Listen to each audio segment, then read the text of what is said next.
지난 시간에 어디에 가셨었죠? 어디? 베델. 베델. 베델의 뜻이 뭔가요? 베이트, 집, 하우스, 엘. 하나님의 집. 진짜 거기서 베델에서 야곱이 천국의 문을 발견했고, 그렇죠? 천국으로 이어지는 사닥다리 기억나시잖아요? 여기가 바로 천국으로 들어가는 문이구나. 근데 이름도 베델. 그래서 베델이라고 이름을 지은 것 같아요. 베델, 하나님의 집.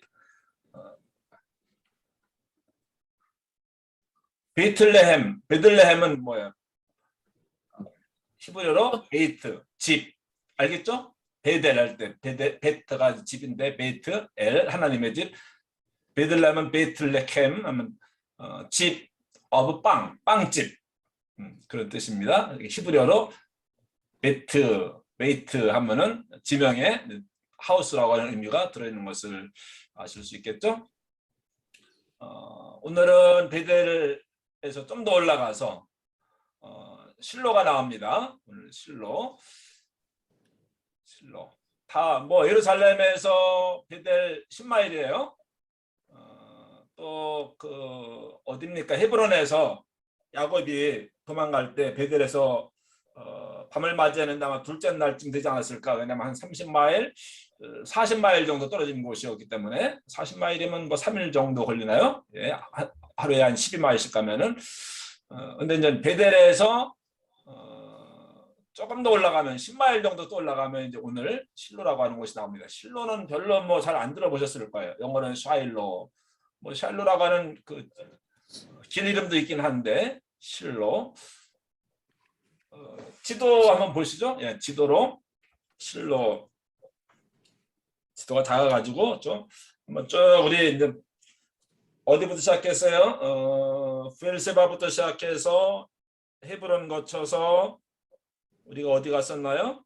그다음에 베델까지 올라왔죠. 베들레헴 거쳐서 예루살렘 거쳐서. 근데 족장 시대는 예루살렘은 뭐 거의 언급이 없잖아요. 근데 다윗 시대부터 예루살렘이 등장하는데 성경에서. 근데 이제 베들레헴하고 예루살렘 붙어 있고 거기서 또 10마일 정도 올라가면은 북쪽으로 길 따라서 베델이 나오고 거기서 또 한 10마일. 이렇게 베델에서 보면요 실로가 저기 보여요. 저만큼의 이제 실로가 눈에 보입니다. 네, 그 실로에서 무슨 일이 있었는가? 근데 베델은 야곱과 관계 있는 곳인데 실로는 누구와 관계가 있을까요? 성경에서 아주 유명한 사람인데. 실로는 누구와 관계가 있습니까? 한나. 사무엘. 사무엘의 나의 살던 고향은 꽃피는 산골이 실로예요. 그 유명한 사무엘이 이제 사울을 왕으로 세우고 또 다윗을 왕으로 세우고 했던 그런 인물이잖아요. 또 사무엘은 제사장이 아닌데 제사장 역할을 하기도 했고 또 예언자 역할을 하기도 하고 왕이 아닌데 실제적인 다스리는 그런 역할을 하기도 했고 했던 그 사무엘.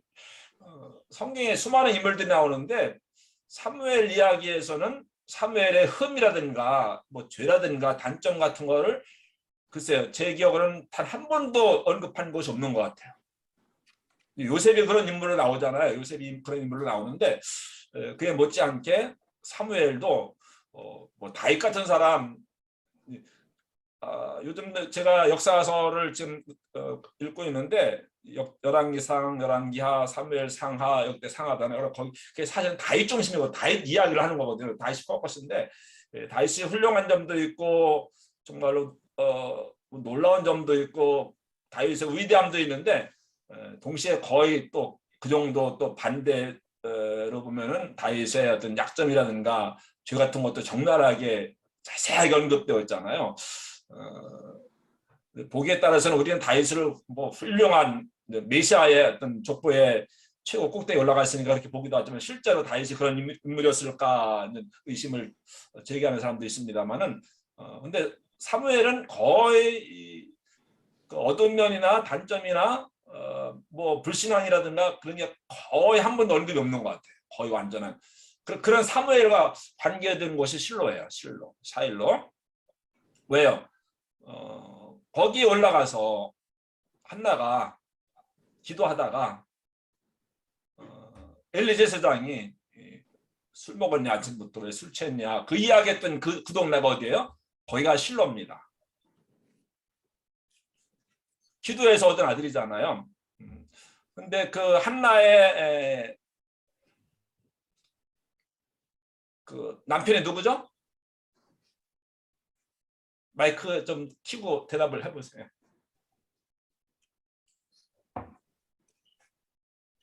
사무엘 아버지가 누구? 한나가 누구랑 같이 그 성전에 올라가면 성막에 올라갑니까? 엘가나. 엘가나, 그렇죠?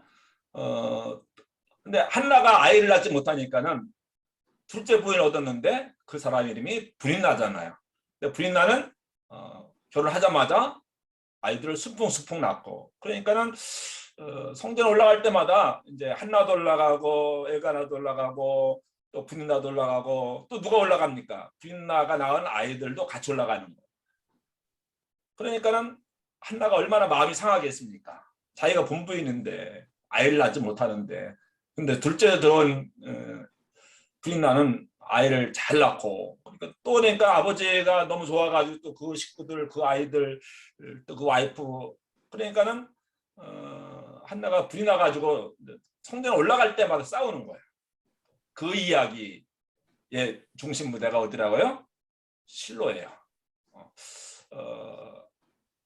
우리는 먼저 그 이야기를 읽을 때 우리는 상상할 때는 교회에 혼자 가서 이렇게 기도하는 한나가 슬피 울면서 이렇게 혼자 기도하는 그런 모습을 상상하잖아요. 근데 사실은 한나가 기도 제목이 있어가지고 마음에 소원이 있어가지고 기도하러 성전에 올라가는 것이 아니었습니다. 왜 올라간 거였어요?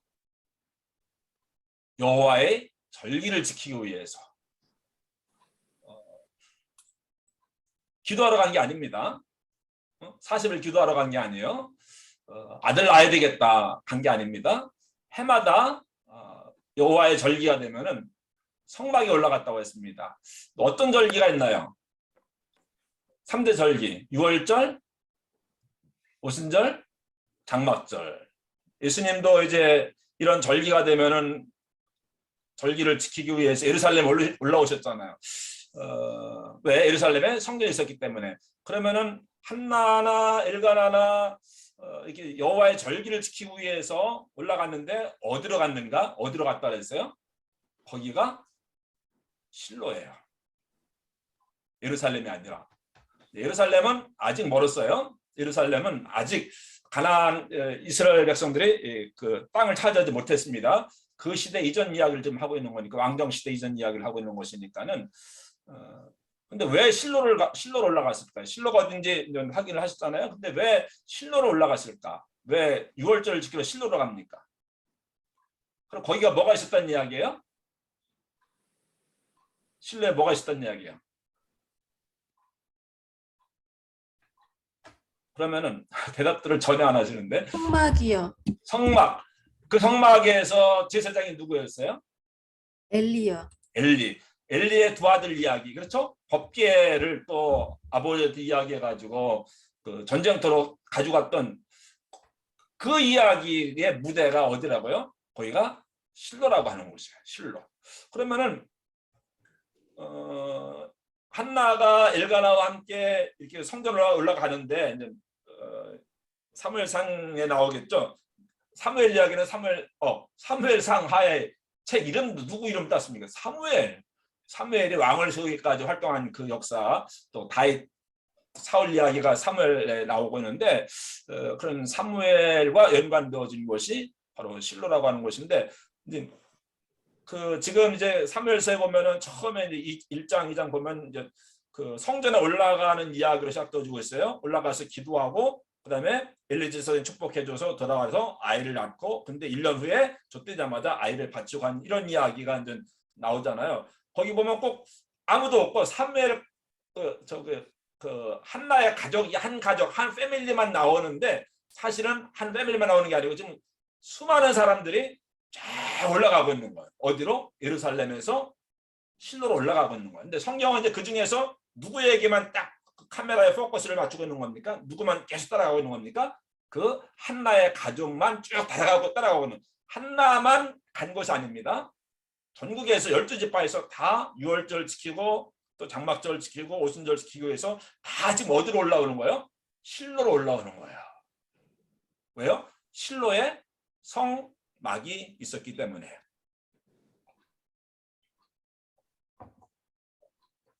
그리고 이제 성막에 올라가서 한나만 기도한 것이 아니고 많은 사람들이 기도하고 있는데 그 가운데서 있는 누구에게만 한나에게만 주님이 쫙 비춰지는 거예요. 그래서 한나가 기도하는 모습이 잡히는 거예요. 왜? 지금 누구 이야기하기 위해서? 사무엘 이야기하기 위해서. 사무엘은 또 누구 이야기하려고 사무엘을 지금 꺼내고 있는 겁니까? 시작하고 있는 겁니까? 다윗 이야기를 하기 위해서. 다윗 중심이거든요. 이스라엘 역사의 핵이 중심 핵이 다윗이기 때문에 그래서 다윗 때문에 사무엘 이야기가 나오는 것이고 사무엘 때문에 사무엘 이야기를 하기 위해서 한나 이야기, 한나가 어떻게 해서 아이를 낳기도 하는가, 기도의 능력이라든가 뭐 이런 이야기 하려고 하는 것이 아니라고 하는 거예요. 룻기에서 마지막까지 단 한 번도 나오지 않은 인물이 다윗인데 사실은 룻기의 주인공이 누구예요? 마지막에 딱 한 번 나오죠. 다윗이었더라. 다윗 이야기를 하려고 룻기가 기록되어진 것처럼 사무엘 이야기도 결국은 다윗이 어떻게 왕이 되었고 어떻게 이스라엘 왕국이 시작되어졌는가 그 건국 이스라엘 건국을 한 인물이 바로 사무엘이거든요. 사무엘이 왕은 아니었지만은 그래서 그 사무엘 이야기의 중심 무대가 실로입니다. 아이를 낳는 이야기 뭐 이런 이야기 다 이제 그 다윗 그리고 이스라엘 역사의 시작 그 스토리를 언급하기 위해서 한 겁니다. 거기에 무대가 실로였어요. 실로. 이스라엘의 우리는 수도가 하면 딱 예루살렘을 생각하잖아요. 예루살렘은 가나안 땅에 들어가서 거의 뭐 500년 지난 다음에 다윗 때 가서 다윗이 어디를 예루살렘을 수도로 정해요. 처음부터 예루살렘이 딱 이스라엘 수도가 아니었다라고 하는 거예요. 근데 우리는 이제 예루살렘을 생각하잖아요. 예루살렘은 다윗 왕 때 다윗이 수도를 정한 것이고 그 이전까지는 그러니까 실제적으로 가나안 땅에 들어서 500년 동안에 또 400년 동안에 실제적인 12지파의 수도가 어디였다고요? 그게 실로예요. 실로예요. 실로.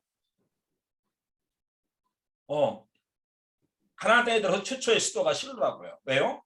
여기가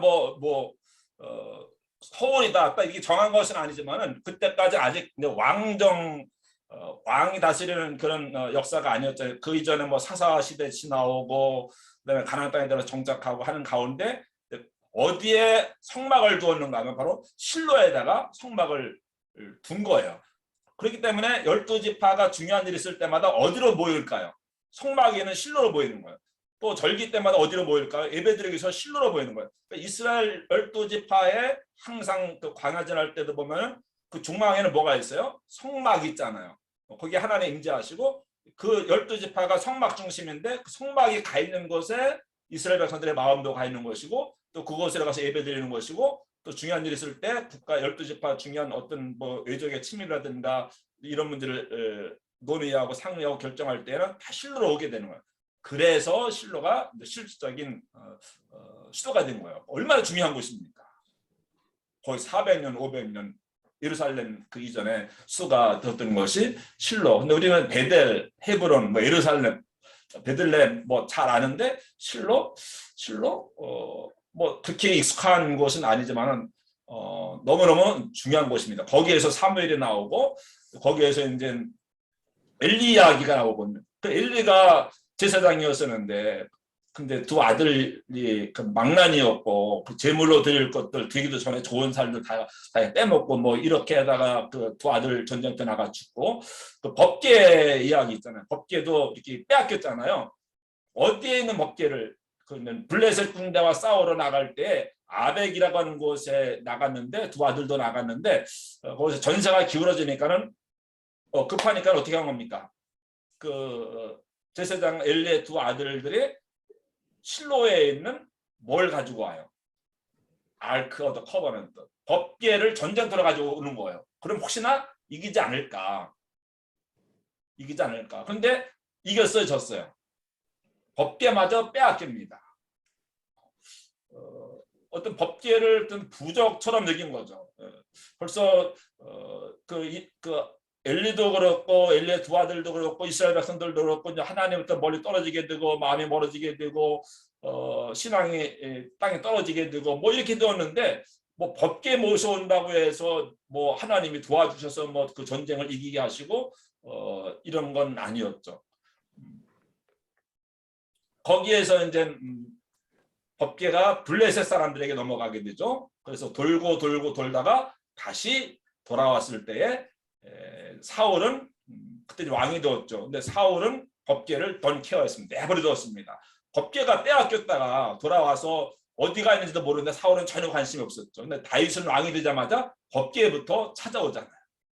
법궤를 찾아다가 기브온에 설치하고 다윗과 사울의 가장 큰 차이가 있는 이런 거. 법궤가 들어올 때 다윗이 너무 기뻐가지고 춤추는데 아래 바지가 내려가는데 그것을 와이프가 보고 비웃었더라. 뭐 이런 이야기 나오거든요. 법궤가 있었던 곳이 바로 실로고, 근데 그 법궤가 그 지도를 볼까요? 지도로. 네.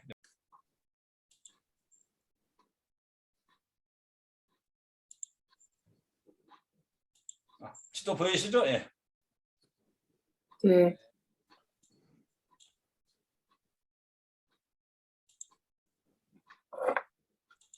지금 우리 이야기하는 곳이 예루살렘역이고 여기쯤 되어집니다. 실로. 여기 성막이 있어요. 근데 블레셋 군대는 블레셋은 여기죠. 우리가 잘 아는 대로 여기가 가장 비옥한 땅이고 정말 젖과 꿀이 흐르는 땅인데 이스라엘 역사 가운데서 여기를 단 한 번도 차지해본 적이 없어요. 예. 늘 이스라엘 그 성경에 나오는 전쟁 이야기의 대부분은 블레셋과의 전쟁입니다. 블레셋이 늘 괴롭히는 거예요. 늘 쳐들어오는 거야. 그러면 때로는 이제 물리치기도 하고 뭐 다윗이 골리앗을 넘어뜨리기도 하고 뭐 그런 일도 있었지만은 그러나 늘 거의 다 블레셋이 이기고 블레셋을 그 땅을 차지하지 못하는데 다음 시간에 이야기할 텐데 블레셋 군대에게 결국은 사울과 그의 아들 요나단도 전사를 하지 않습니까? 근데 이제 아벡이라고 하는 곳에서 블레셋 군대랑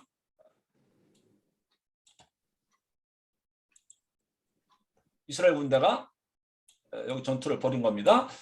실로가 여기인데 여기서 이제 법궤를 빼앗겨 가지고서 그 법궤가 돌고 돌고 돌고 돌아서 다시 이렇게 예루살렘으로 돌아오는 겁니다. 그러면은 법궤가 돌고 돌고 돌아서 돌아왔는데 그럼 어디로 가야 돼요? 법궤가 이제 집을 떠났다가 이스라엘 백성들이 뭐 가서 찾아온 게 아닙니다. 제 발로 걸어온 겁니다. 말하자면은 왜 블레셋 도시 가는 것보다 그곳에 재앙을 일으키니까 블레셋이 무섭다, 두렵다, 돌려보내자 해서 새로 그 마차를 만들어 가지고 또 소가 2마리 끌고 이렇게 해서 들어오지 않습니까? 그래서 다시 돌아와요. 혼자 돌아옵니다. 그러면 그 법궤가 어디로 가야 돼요? 예루살렘.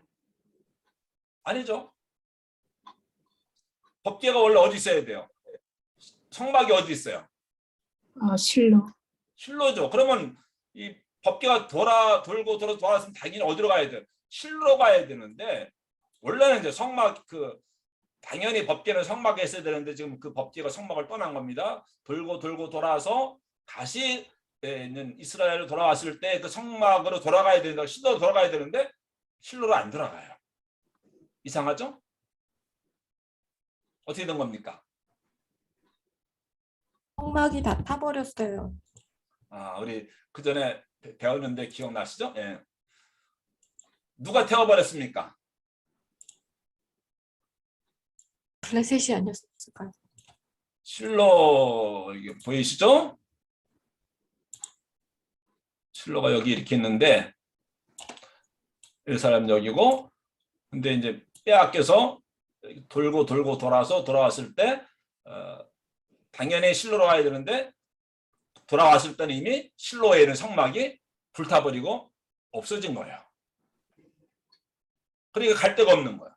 그래가지고 뭐 오베세돔의 집에도 가 있고 또 어떤 집에 가서 뭐 3년간 있기도 하고 어떤 집에 가서는 그 아무 데서나 그냥 건넌방에 처박혀 있었고. 그러니까는 법궤인데 법궤가 사실은 괴짝이라는 이야기거든요. 괴짝이에요.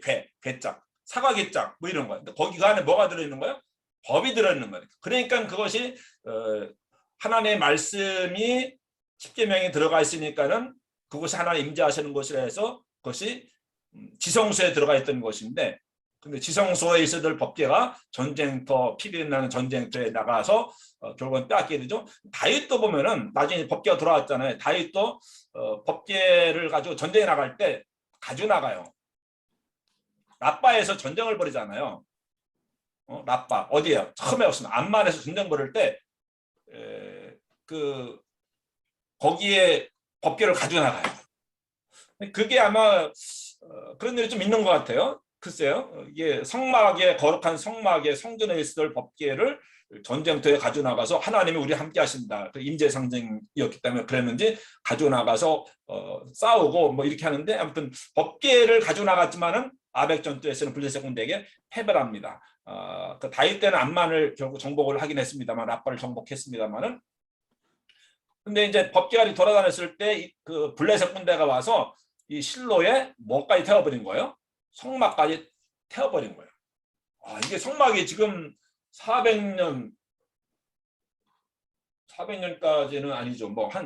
이런 거 몇백 년 된 성막인데, 광야 40년을 지나온 성막인데, 그 성막이 블레셋 군대에 의해서 텐트잖아요. 다 불타버리고 없어지는 거예요. 이런 비극이 일어나는 겁니다. 만약 성전이 무너진 거랑 마찬가지인 거예요.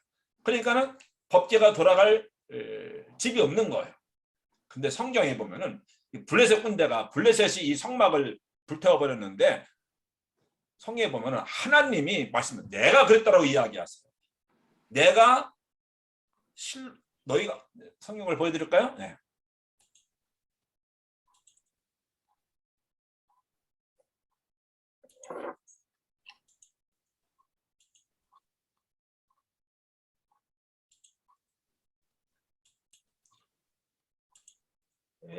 성경 구절이 제가 몇 군데 찾아봤는데, 시편 78편 60절에 보니까는 사람 가운데 세우신 장막 곧 어디에? 실로의 성막을 떠나시고, 하나님이 실로에 있는 성막에서 떠나셨다는 거예요.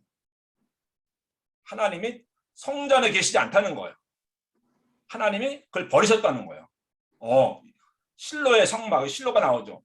또 에레미야 7장에 보면은 너희는 내가 처음으로 내 이름을 둔 처소 실로에 가서, 실로 거기 성막이 있었던 것을 표현하고 있죠.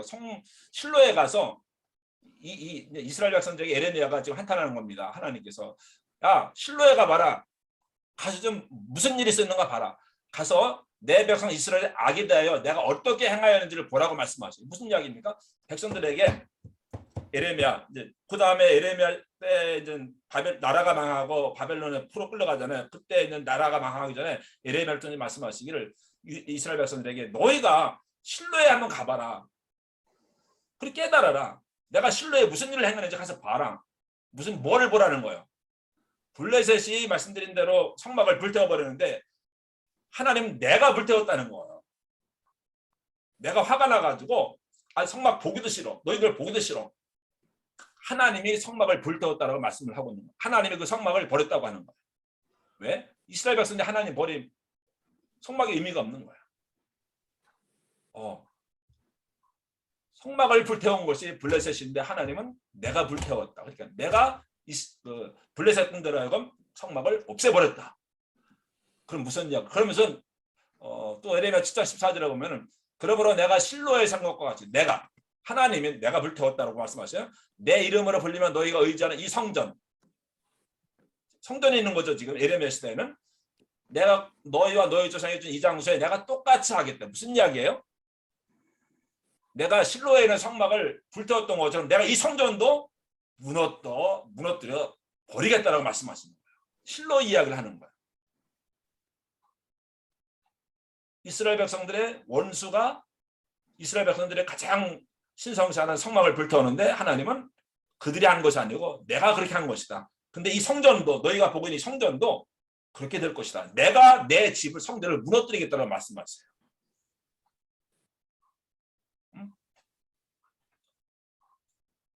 이반 소국에 내 교회를 세우리니 예수님 말씀하시는 거예요. 음부의 원수가 이기지 못하리라. 교회는 이런 곳이에요. 근데 교회가 무너진다고 한다면은 그건 우리 때문일 거예요. 우리가 무너뜨리는 거죠. 하나님이 성막도 불태워버렸어요. 성전도 무너뜨려버렸어요. 그런 분이세요. 하나님 떠나는데 성전이 무슨 의미가 있고 성막이 무슨 의미가 있겠습니까? 만약에 이 땅에서 교회가 무너진다고 한다면 하나님은 우리 교회를 영원 무공터로 세워주시겠다고 말씀하셨는데 교회가 무너진다고 한다면 우리 책임인 거죠. 우리 때문에 그렇게 되는 거죠. 무슨 말씀하시고 있는 건 내가 성막 불태우지 않았느냐. 마찬가지 성전 내가 무너뜨려 버리겠다. 성전도 하나님 말씀하시고 교회라고 안전한 곳이 아니라고 하는 거죠. 그런 실로.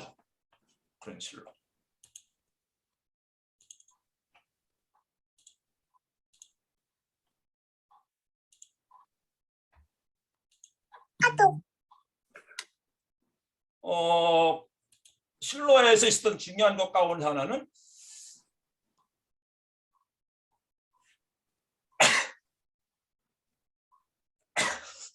이 사진을 먼저 보여드려야 되겠네요. 안 보여드렸네요. 그 지도를 먼저 보시죠. 지도를 먼저 보면은 왜 실로에다가 성막을 설치했는가. 그리고 이제 좀 이따 보면 이제 그 실로에서 여호수아가 12지파에게 땅을 분배해줘요. 그게 중요한 것이에요. 실로에 가서 12지파에게 땅을 분배해 줍니다. 근데 왜 실로였을까? 왜 실로에다가 수도를 정했을까? 성막을 거기에 설치했을까? 이스라엘 전체 지도를 한번 볼게요. 이스라엘 단에서 부엘세바까지죠? 여기가 단입니다. 무슨 산이 있죠? 헐몬산. 부엘세바 우리 배웠습니다. 부엘세바. 단에서 부엘세바까지가 가나안 지역에서 사람 살 수 있는 곳이라고 했죠. 12지파에게 땅을 분배해 줬을 때 바로 이쪽에 땅을 분배해 주는 거예요. 단에서 부엘세바까지 최북단과 최남단은. 그러면 최동쪽은 어디입니까?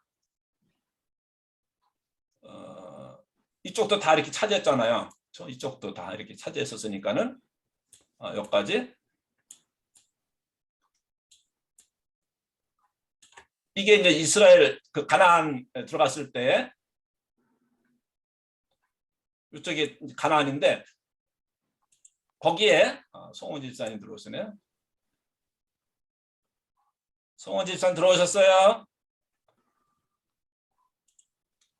단에서 부엘세바, 그다음에 이쪽으로는 지중해, 이쪽으로는 이렇게 했을 때 여기가 실로예요. 점을 찍었습니다. 왜 여길까요? 딱 제가 뭘 보여드리고 있는 건데 뭐가 좀 감이 잡힙니까? 왜 성막이 여기에 있었는지, 왜 12지파의 수도로 여기 정했었는지, 또 왜 여기서 12지파에게 땅을 분배해 주었는지 지리적으로 우리 지금 지리 공부하고 있잖아요. 내가 이번 강의 준비하면서 이거구나 지금 깨달은 걸 지금 이야기하는 거예요. 뭐 이게 뭐 어떤 책에 나와 있는 게 아닌데 지리적으로 그랬었구나. 왜 그랬을까요? 북쪽과 남쪽의 정중앙입니다. 거의 중앙이에요. 동쪽과 남쪽의 거의 중앙입니다. 이스라엘에 광야 지나올 때 12지파가 있는데 행진할 때 중앙에 뭐가 있습니까? 성소가 있잖아요. 정착해서 성소가 머물러 있잖아요. 그러니까 이게 광야로 생각하면 되는 거예요. 광야 12지파가 딱 다 있는데 뭘 둘러싸고 있는 거예요? 그 한가운데 정중앙에 성막이 있는 거예요. 지성소가 거기에 있는 겁니다. 그래야 되는 거죠. 12지파의 한 중앙이 항상 광야에서처럼 가나안 땅에 들었어도 그래서 실로가 거의 정중앙이에요. 동서로 볼 때도 그렇고 남부로 볼 때도 그렇고 그래가지고 땅을 분배해 줄 때에도 다른 곳에서 뭐 땅을 다 정복한 다음에 분배해 준 게 아니고 아직 정복하지 못한 가운데 있었습니다. 그런데도 여호수아가 실로에서 어디에요?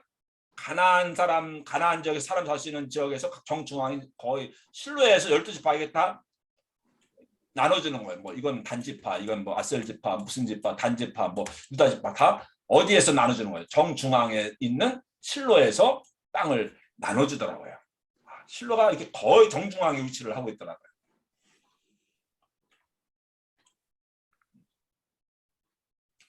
실로가 있는 그런 곳입니다.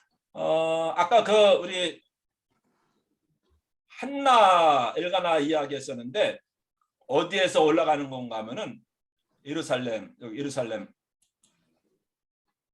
실로가 여기쯤 되네요. 예. 예루살렘에서 이렇게 올라가는 거예요. 막 싸우면서 올라가는 거예요. 막 징징대면서 울면서 가기 싫은데 성경에 올라가잖아요. 뭐 아까 말씀드린 대로 한 25마일, 30마일 정도 되는 거리에 올라가는 겁니다. 한나와 올라갔다가 내려오고 그런 이야기. 그래서 한나가 그 성막에 올라가서 기도하고 그래서 사무엘을 낳는데 그 아이를 바치겠다고 서원한 대로 바치자마자 또 하나님이 3명인가 또 덤으로 주시지 않았습니까?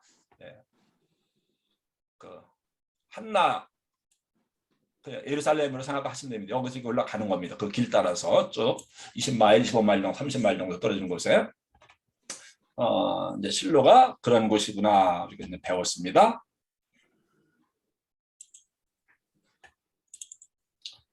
여기가 실로예요. 이렇게 정중앙인데 우리가 많이 배워서 알겠습니다만 배워서 알고 계시겠습니다만 그냥 다 돌산이에요.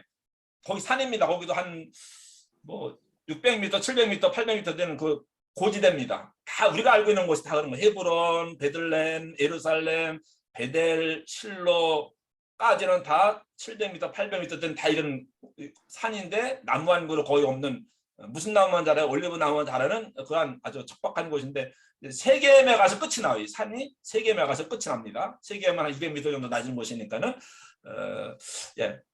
이런 곳이 그 400년 동안의 이스라엘 백성들의 수도였었다. 가나안 땅에 들어서 첫 번째 수도였었고 얼마 여기 잘 보시면은 이제 밑에 이게 지금 사진이라 지금 분명하지 않은데 이게 그냥 하나가 아니고 이거는 그냥 산입니다. 건너편 산이고 여기가 평지입니다. 근데 이게 딱 사진이니까 잘 표시가 안 나는데 여기 보면은 이 터가 있습니다. 이게 성막이 있던 터입니다. 이쪽이 지성소 그쪽이 되는 거예요. 이쪽이 입구 쪽이고 여기에 이제 엘리도 여기서 살았고 또 한나도 여기서 기도했고 그다음에 사무엘이 1살 때부터 여기서 어린 시절 고향이나 마찬가지로 뭐 평생 낳기만 그냥 엄마 그 예루살렘 라마에서 낳고 살기는 여기서 살았고 누가 엄마도 없이 이제 아버지 엘리 제사장 아버지나 마찬가지였겠죠 하고 여기서 이제 그런 사무엘 같은 인물이 나오는 이런 데서 사무엘 살았던 곳입니다.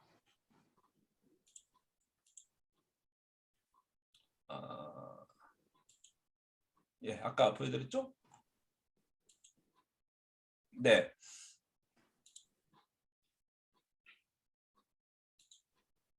여기 성막이 위치했던 곳이 이제 여기 이렇게 평지. 근데 사방일은 나지막한 산인데 다 돌산이고 그렇습니다. 길이가는 뭐 45m, 20m 이게 나오네요. 그 주변에 그 당시에 이제 수도니까는 그래도 꽤 되는 거예요. 그래서 뭐 이거는 이제 그 뭐 포도즙 짜고 올리브즙 짜고 뭐 그런 유물들 발굴되어진 것들입니다. 지금 가면 이런 모습을 볼 수 있는 거예요. 전망대가 여기 있고 이렇게 이게 텔. 근데 성막은 이제 여기쯤 이렇게 있는 겁니다. 여기. 가시면 이쪽으로 들어간 입구예요.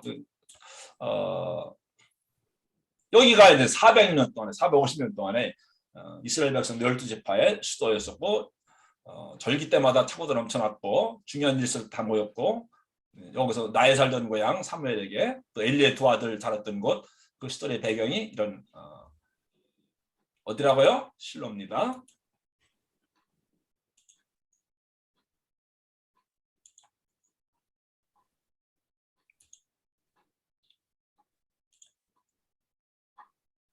네, 그럼 이제 실로를 떠나서 이제 어디로 올라갈까요? 세겜에 보겠습니다. 세겜이 어딘가요? 지도를 볼까요?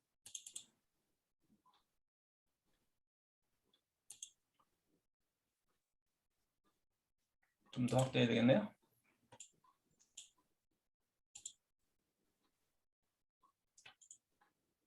배웠죠?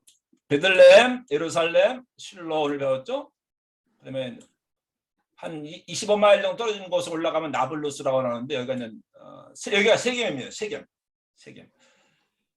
세겜 하면은 제일 먼저 여러분들 떠오르는 게 뭡니까? 야곱의 12아들이 요셉만 집에 있었고 양을 치러 이렇게 멀리 이렇게 갔잖아요.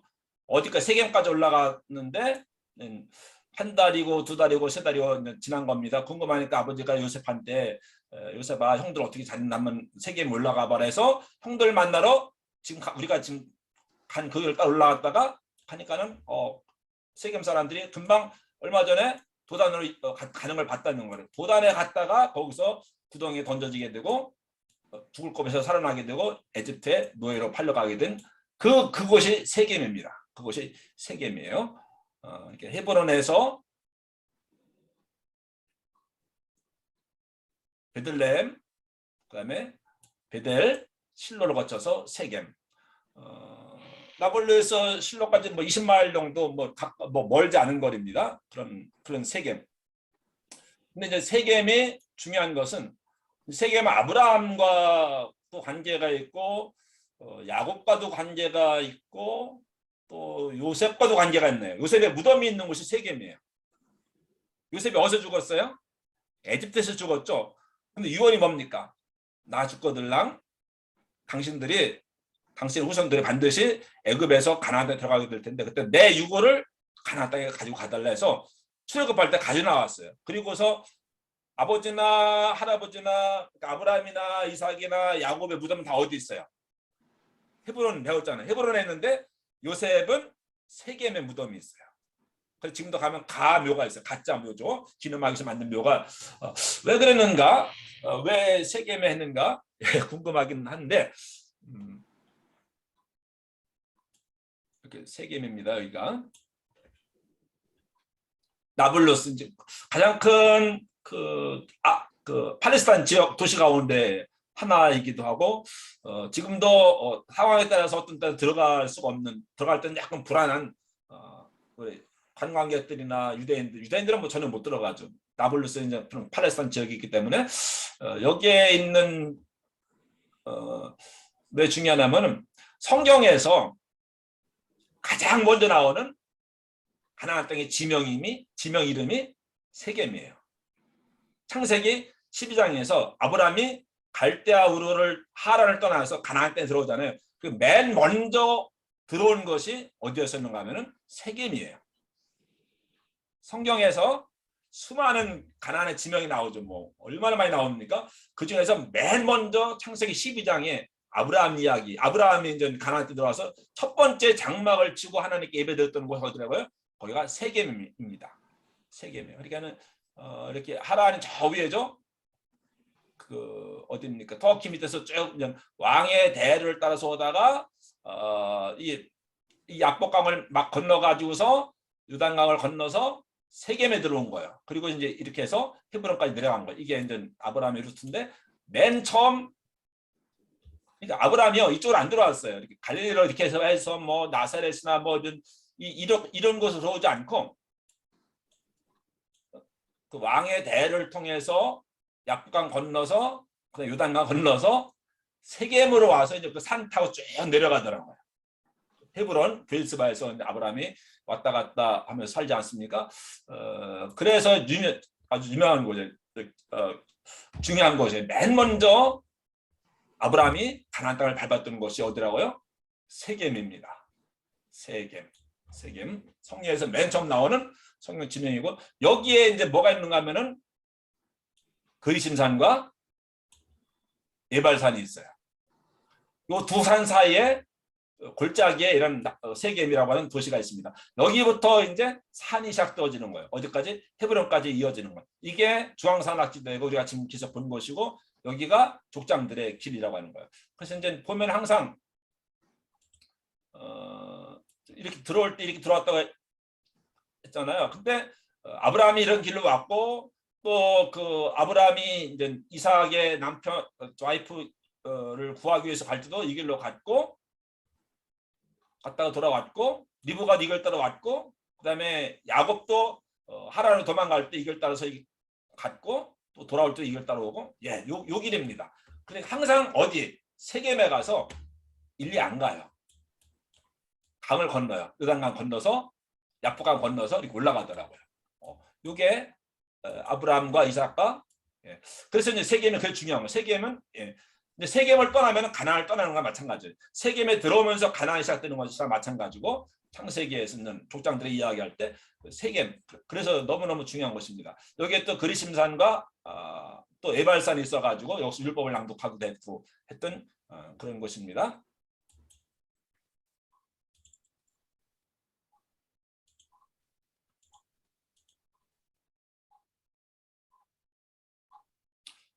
또 여기에 와서 그 세겜에서 야곱이 거의 길게 보면은 10년 넘게 살아요.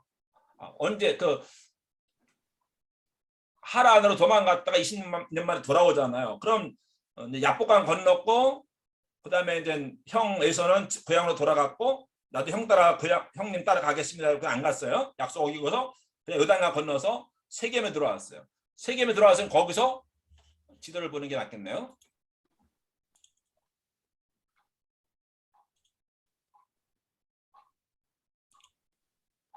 네, 이렇게 해서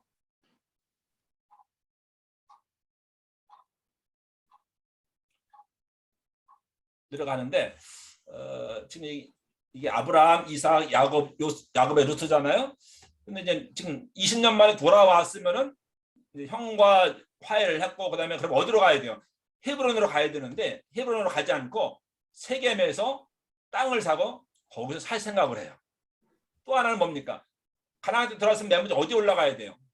베델에 올라가야 돼. 베델 이야기했을 겁니다. 베델에 가서 먼저 소원을 지켜야 되잖아. 그러면 베델에 여기 아마 여기 베델인데 그러면 베델 여기 뭐 30마일 그 정도 되는데 그럼 맨 먼저 이제 20년 만에 무사히 돌아오면 내가 하나님 앞에 내가 여기 단을 쌓고 11조를 바치겠습니다 하면 그 소원 맨 먼저 갚기 위해서 베델에 가셔야 될 텐데 베델에 안 올라가요.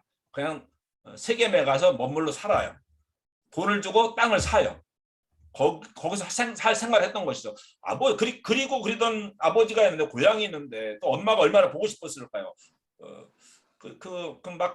형 속이고 갈 때는 막 아버지가 다 죽는 것처럼 그래서 이제 아버지가 눈도 뭐 잘 안 보이고 귀도 안 들리니까 막 속이고 해서 이제 뭐 원래 죽을 때 축복하는 거 아닙니까? 근데 그 축복 받아내고 했는데 돌아왔는데 아버지가 살아계세요. 20년 후에도 아버지가 살아계세요. 근데 20년 후가 아니죠. 벌써 20년 만에 돌아왔고 세겜에서 거의 10년을 살았는데도 아버지가 집에 가니까 살아계시더라고요. 헤브론에 가지 않고 부모님이 계시는 고향 세겜에서 살아요.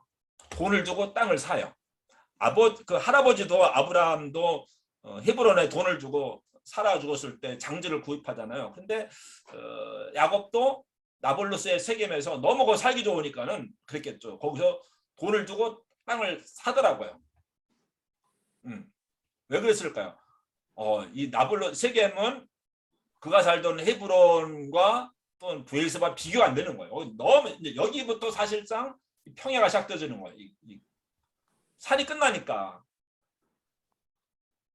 비교도 안 되는 거 너무 좋은 거예요. 근데 내가 왜 뭐 히브론을 왜 가? 하고 부자가 됐으니까 그 돈 주고서 좋은 땅, 그 세겜에서 땅을 사서 거기서 살려고 하더라고요. 그리고 베델에 올라가지 않고. 그런데 여기서 이제 돈 주고 땅까지 살고 농사 짓고 뭐 살다가 그 누구죠? 디나? 누가 겁탈당하잖아요. 그래가지고 세겜 사람들 다 청년들 다 할례받게 하고 화친조약 맺자 뭐 이렇게 거짓말 해놓고서 거짓말의 명수잖아요. 속이잖아요. 그러니까 다 하룻밤에 다 죽인 다음에 그 다음 날 하나님이 베델에 올라가서 거주하라 하니까 짐 싸가지고 베델에 가서 하나님 항상 보면 베델에 가 살라. 베델로 올라가라. 베델이 우리 배운 것처럼 그렇게 중요하더라고요. 예. 세겜에서 살려고 하다가 결국은 또 쫓겨나서 항상 그 야곱이 생기는 거잖아요. 베델로 이렇게 올라간 이야기. 그래서 뭐 한 30마일 정도면 그냥 하루 날 잡아서 갔다 와도 되는데 가서 하나님 잘 돌아왔습니다. 감사합니다. 뭐 그래도 되는데 그렇게 안 하더라고요. 10년 30마일 갔는데 10년이 걸려서야 결국 올라가서 소원을 지키고 근데 하나님은 소원 지켜라. 너 왜 소원 안 지켜? 나 소원하다. 그게 아니고 도망가야 되니까 어디로 가야 될지 모르니까 베델에 가서 살아라. 베델에 가서 살아라. 이렇게 말씀을 하셔요. 그래서 이제 세겜을 떠납니다. 세겜이 그랬던 곳이에요. 세겜이. 또 하나는 세겜이 중요한 것은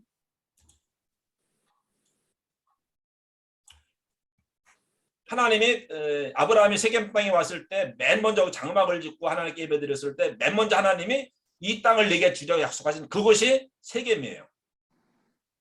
근데 그 약속이 언제 이루어집니까? 이 땅을 내게 주리라 약속하신 그곳이 하나님의 아브라함의 언약이 이루어진 곳이 맺은 곳이 이 세겜인데 그 다음에 여호수아 때 가서 이제 가나안 땅에 들어서 이 땅을 다 차지하잖아요. 여호수아 때까지는 몇 년입니까? 200년, 뭐 600년, 700년 정도 후에 700년 정도 후에 700년 전에 약속이 이루어져요. 700년 후에 여호수아가 여기 들어와서 가나안 땅에 맨 먼저 들어와서 베델과 아이를 정복한 다음에 백성들 다 세겜에 모은 다음에 여기서 제단을 쌓아요. 그 산이 에발산이에요. 에발산. 저주를 선포했던 산. 그러니까 그리심산은 축복의 산이고 에발산 저주의 산이다. 그러면 에발산 나쁜 거. 그게 아니고 그리심산에 올라가서 여러분들이 하나님이 우리에게 주신 이런 계명들을 지키면 축복해 주실 겁니다. 또 모세가 또 여호수아가 에발산에 올라가서 이런 계명을 지키지 않으면 하나님이 여러분들을 저주할 겁니다. 선포했던 곳이지 거기가 축복이 있다 이거 저주 있다는 절대 아닙니다. 그래서 이제 세겜에 와서 그리심산이 아니라 에발산에서 처음으로 온 백성과 함께 여호수아가 제단을 쌓아요. 왜요? 우리 조상 아브라함에게 700년 전에 하나님께서 이곳에서 우리에게 이 땅을 주시겠다 약속하셨는데 하나님의 은혜로 700년 동안 우리가 잘 지내고 700년 후에 이곳에서 이 땅을 주신 하나님께 감사합니다. 그래서 이곳에서 제사를 드리더라고요. 700년 만에 약속을 지키신 하나님. 700년 전에 약속을 기억하고 이 땅을 내게 주리라. 근데 그곳에 와서 이 땅을 우리에게 주셔서 감사합니다. 700년 걸렸어요. 그래서 여기서 맨 처음에 여호수아가 다른 곳이 아니라 뭐 다른 곳이 아니라 베델이나 실로나 이런 곳이 아니라 이 땅을 내게 약속하신 그곳에 와서 그 약속을 이루어주신 하나님께 감사하는 제사를 온 백성과 함께 드려요. 그랬던 곳이 어디라고요? 그것이 바로 세겜입니다.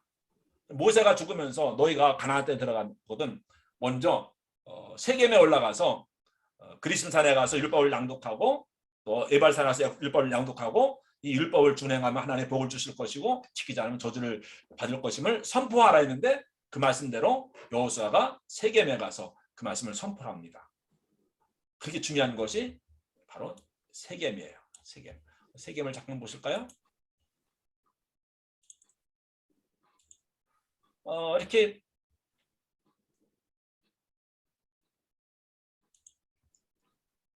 그리심산이 이쪽에 있고 에발산이 이렇게 있습니다. 이 가운데 이렇게 큰 도시가 있습니다. 거기가 이제 지금 나블루스 세겜이고 바로 이 앞에서 이제 그 누굽니까? 요셉 형제들이 양치다가 도단으로 갔던 곳, 요 골짜기 사이로 도단을 갑니다. 그리심산과 에발산이 여기 이렇게 있습니다.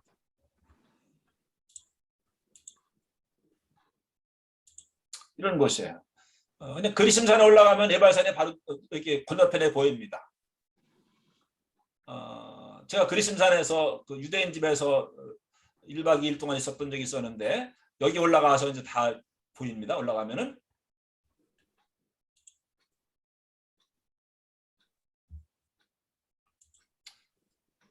근데 이런 여기 나지막한 평야지대 여기서 그 양들에게 풀을 먹이고 했던 그곳입니다. 이것이 이제 세겜 보시는 거요.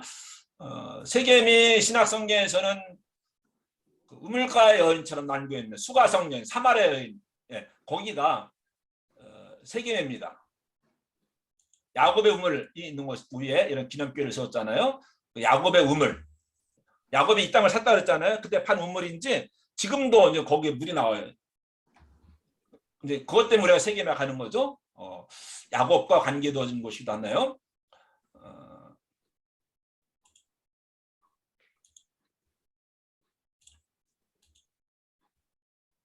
에발산의 모습입니다. 에발산. 이건 이제 세겜입니다. 그리심산과 에발산. 요건 이제 그리심산에 올라가서 이 사람 집에서 머물렀었는데 자기가 그는 이 세겜 이야기하면서 성경책 찾아가면서 그 땅이 자기네 나라 땅이라는 거예요. 왜냐하면 야곱이 돈 주고 이 땅을 샀기 때문에 유대인 자기네 나라 땅이라는 거예요. 지금 이제 그 팔레스타인 속해 있는데 이 사람이 대학 졸업한 부부인데 이곳에 와서 이곳은 우리 땅이다 주장하고 살아가는 정통파 유대인입니다.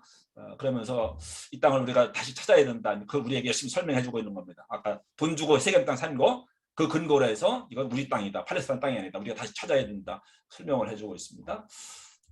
그 와이프가 대학을 나왔는데 그림을 잘 그리는지 이렇게 뭐 이거 무슨 그림일까요? 가나안의 7대 수산물이죠. 포도, 무화과, 뭐 올리브, 보리, 밀 이런 거 있잖아요. 석류. 그리심산에는 지금도 사마리아인들이 살아요. 사마리아인들이 지금 남아있는 사마리아인들이 한 1000명 될까요? 뭐 그 정도입니다. 그래서 이 사람들이 여기에 살고 그리심산에 살고 또 하나는 그 텔아비브에 살아요. 근데 이 사람들은 지금까지 구약의 방식대로 제사를 드려요.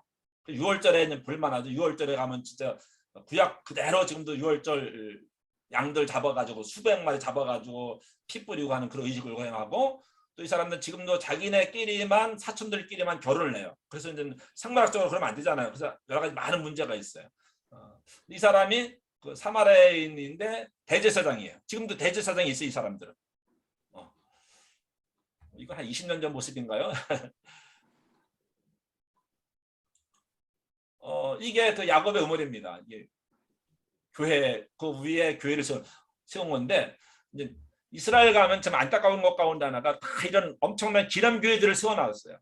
그래서 원래 있던 자리가 우리는 다 이렇게 사라진 거예요. 이게 없어야 이제 원래 여기 야곱의 우물이 보이고 해야 되는 곳인데 뭐 성묘교회 예루살렘도 마찬가지죠. 그냥 딱 들어가면 이렇게 오픈된 공간에 딱 무덤이 있고 바위가 있고 막 그래야 되는데 그 위에 교회를 엄청난 교회를 세워놔가지고서 실감이 안 나는 거예요. 이것들 다 없애버려야 이제 실제로 그 성경 그 현장에 남아 있는 건데 뭐 이렇게 막 기념교회들을 세워놓고 근데 이제 원래 이런 뭐 150년 전만 해도 이런 모습이었던 건데 여기에 이제 기념교회를 세워놓은 겁니다. 사마리아 여인 물길로 왔던 것처럼 이런 곳에 여기 이제 뭐 에발산 보이죠? 다 이런 그 평야지대에 이런 들판에 우물이 있는 거예요. 물길로 왔네요. 우물가 여인. 그 남편 5명 바꾼 여인입니까? 5번 버림받은 여인입니까? 우리 다 공부했나요? 여기가 야곱의 우물 있는 그 여기 지나가시다가 예수님의 사마리아인 대화를 나눴던 이렇게 해야 되는 거죠. 이렇게 하는 건 뭘 합니까? 이런 거 150년 전만 해도 이렇게 다 이런 거 동네에서 한참 멀리 떨어졌잖아요. 우물이 있다고 하는 것은 왜냐하면 뭐 우리나라에 아무 데나 우물 파면 물이 나오지만은 이스라엘은 안 그래요. 동네에 우물이 있으면 대단한 거고 있어야 하나 정도니까는 이 야곱의 우물은 그렇게 야곱이 팠으면 지금 뭐 3,000년, 4,000년 전 우물인데 지금도 좀 이게 물이 나옵니다. 이 교회 안에 있는 교회에서 지하로 내려가야 우물을 볼 수 있어요. 한 35m 정도 이렇게 두레박을 내리면은 물 기록 오르는데 물은 그냥 미지근하더라고요. 그렇지만은 그게 야곱 때부터 지금까지 물이 나온다고 하는 거. 여기 지나가시면서 예수님이 사마리아인과 대화를 나누셨다고 하는 거.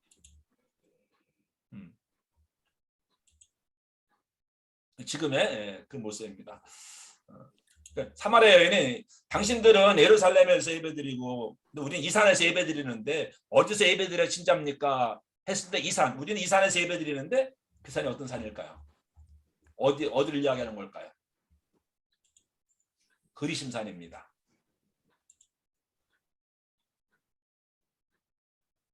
사마리아인들은 위에 올라가면 그 성전 있습니다. 예루살렘에 못 올라오게 하고 유대인들이 못 올라오게 하고 제사를 못 드리게 하니까는 이 사람들이 자기들 사는 그리심산에 그 성전을 친 겁니다. 그리고 거기서 예배드리는 겁니다. 사마리아 여인이 여기서 예배드리는 거예요. 그러니까는 예수님에게 예루살렘에 올라가서 진짜 예배드리는 겁니까? 아니면 그리심산에서 예배드리는데 여기서 예배 드려도 됩니까? 그러니까는 여기도 아니고 거기도 아니고 신령과 진정으로 예배드리면 그것이 예배다 말씀하셨던 그 산, 우리는 이 산에서 예배드리는데 그게 그리심산이고 지금까지도 2000년 지났는데 사마리아인들이 거기 살아요. 1000명도 안 되는 사마리아인들 지금까지 구약의 전통 지키면서 이렇게 살고 있더라고요. 근데 이 사람들이 제일 좋아하는 이야기 가운데 하나가 뭐냐면은 이 사람은 이제 그 제사장 어디 갔나요?